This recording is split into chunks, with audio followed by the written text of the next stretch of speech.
नमस्कार। हम सब ने बचपन में चालाक लोमड़ी की कहानियां तो खूब सुनी है ना? लेकिन क्या कभी हमने सोचा है कि ये जो चतुराई है और जो धोखा है, इसके बीच की लकीर कितनी पतली होती है? तो आज हम चतुरी लोमड़ी की इसी मशहूर कहानी के जरिए इस सवाल की परत दर परत खोलेंगे।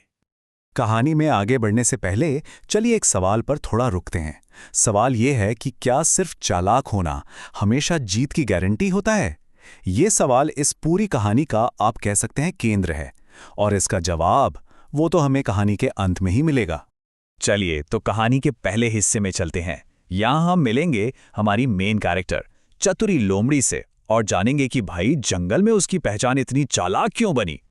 तो मिलिए, ये है चतुरी, घने जंगल की वो लोमड़ी जिसकी चालाकी के किस्से ना हर जानवर की जुबान पर थे। चाहे जंगल का राजा शेर हो या फिर विशाल हाथी, दिमागी खेल में भई चतुरी के सामने कोई डिक नहीं पाता था। तो एक दिन हुआ ये कि चतुरी को जोरों की भूख लगी थी। कई दिन बीत गए थे और उसे ढंग का खाना ही नहीं मिला था। और यहीं से कहानी का असली संघर्ष शुरू होता है। उसने मन में ठान लिया, आज तो कुछ बड़ा करना ही पड़ेगा। हुआ ये कि जब एक बहुत तेज तर्रार खरगोश उसके हाथ से फिसल गया, तो चतुरी को यह एहसास हो गया कि भाई सिर्फ ताकत से काम नहीं चलने वाला, उसे अपने सबसे बड़े हथियार का इस्तेमाल करना ही होगा, और वो था उसका दिमाग। तो चलिए देखते हैं कि चतुरी अपनी इस सोच को अमल में कैसे लाती है। अब हम देखेंगे उसकी चालाकी के 3 ऐसे कारनामे जिन्होंने सच में पूरे जंगल को हिलाकर रख दिया। उसका पहला निशाना बना एक बंदर जो बड़े आराम से पेड़ पर बैठकर मीठे मीठे आम खा रहा था। चतुरी ने तय कर लिया कि आज का खाना तो इसी को बेवकूफ बनाकर मिलेगा। उसकी योजना थी तो बड़ी सीधी साधी लेकिन बहुत असरदार। सबसे पहले तो उसने मीठी मीठी बातों से बंदर की खूब तारीफ की, फिर जंगल के राजा शेर का झूठा डर दिखाया, और आखिर में आमों के बदले एक सेफ जगह का लालच दे दिया। बस बेचारा बंदर उसकी चाल में फंसी गया। और जैसे ही बंदर भागा, चतुरी की खुशी का कोई ठिकाना ही नहीं रहा। उसकी ये सोच साफ दिखाती है कि उसे अपने किए पर कोई पछतावा नहीं था। उसे तो बस अपनी सफलता और बिना मेहनत की जीत पर गर्व था। अगले दिन भूख फिर से लगी, तो इस बार चतुरी ने एक बड़े और ताकतवर जानवर को अपना निशाना बनाने का फैसला किया। एक भालू जो नदी किनारे मछली पकड़ने की कोशिश में लगा हुआ था। इस बार उसकी चाल और भी शातिर थी। उसने देखा भालू को मछली नहीं मिल रही तो पहले तो उसका मजाक बनाया, फिर उसे नदी में थोड़ा आगे ढेर सारी मछलियों का एक झूठा सपना दिखा दिया। जैसे ही वो भोला भाला भालू उस तरफ गया, चतुरी ने उसकी सारी पकड़ी हुई मछलियां साफ कर दी। अब तक चतुरी का जो आत्मविश्वास था ना, वो अहंकार में बदल चुका था। उसका दुस्साहस इतना बढ़ गया कि उसने जंगल के सबसे खतरनाक जानवर, खुद जंगल के राजा शेर को ही मात देने की ठान ली, जो उसकी हरकतों से पहले ही बहुत गुस्से में था। ये चतुरी की अब तक की सबसे बड़ी और सबसे चतुर चाल थी। जब गुस्सैल शेर ने उसे दबोच लिया तो चतुरी डरी नहीं, बल्कि तुरंत एक कहानी बना दी।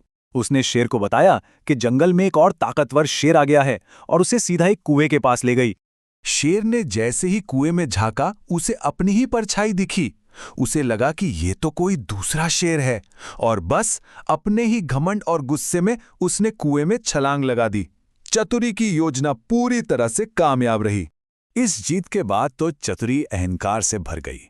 उसे पक्का यकीन हो गया कि वो अजय है, उसे कोई भी कभी भी नहीं हरा सकता। लेकिन आप जानते हैं, यहीं से कहानी एक बिल्कुल नया मोड़ लेती है। अब कहानी उस मोड़ पर पहुंचती है जहां सब कुछ बदलने वाला था। जंगल के जानवरों ने मिलकर तय किया कि चतुरी की ये मनमानी और धोखे का खेल अब खत्म होना ही चाहिए। अब बारी थी जंगल की पलटवार योजना की।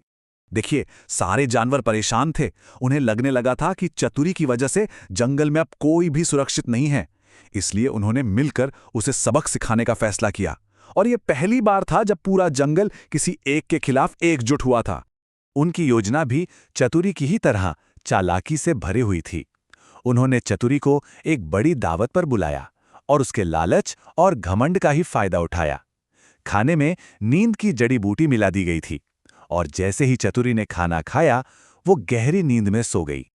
अब वक्त था इंसाफ का।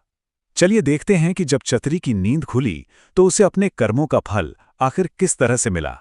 जब चतुरी की आंख खुली तो उसने खुद को बंधा हुआ पाया और सारे जानवर उसे घेरे खड़े थे। हाथी ने आगे बढ़कर कहा, तुमने सबको धोखा दिया है। चतुरी को अब अपनी गलती का एहसास हुआ और वह फौरन माफी मांगने लगी। जानवरों ने कुछ देर आपस में बात की और उसे एक आखिरी मौका देने का फैसला किया। भालू ने साफ साफ चेतावनी दी कि अगर उसने फिर कभी किसी को धोखा दिया तो उसे इस जंगल से हमेशा के लिए निकाल दिया जाएगा।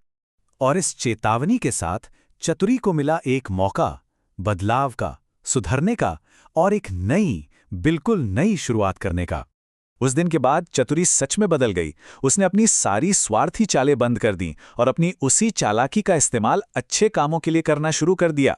अब वो दूसरे जानवरों की मदद करती, उन्हें खतरों से बचाती और जंगल में शांति बनाए रखने में अपना योगदान देती। धीरे धीरे सभी जानवर उसे फिर से पसंद करने लगे और ये बात हमें वापस हमारे शुरुआती सवाल पर ले आती है, लेकिन एक नए रूप में। चतुरी की कहानी हमें ये सोचने पे मजबूर करती है कि किसी की भी प्रतिभा या हुनर का सही उपयोग आखिर है क्या? क्या ये सिर्फ अपने फायदे के लिए होता है या फिर इसका इस्तेमाल दूसरों की भलाई के लिए भी किया जा सकता है? इस सवाल पर जरूर सोचिएगा।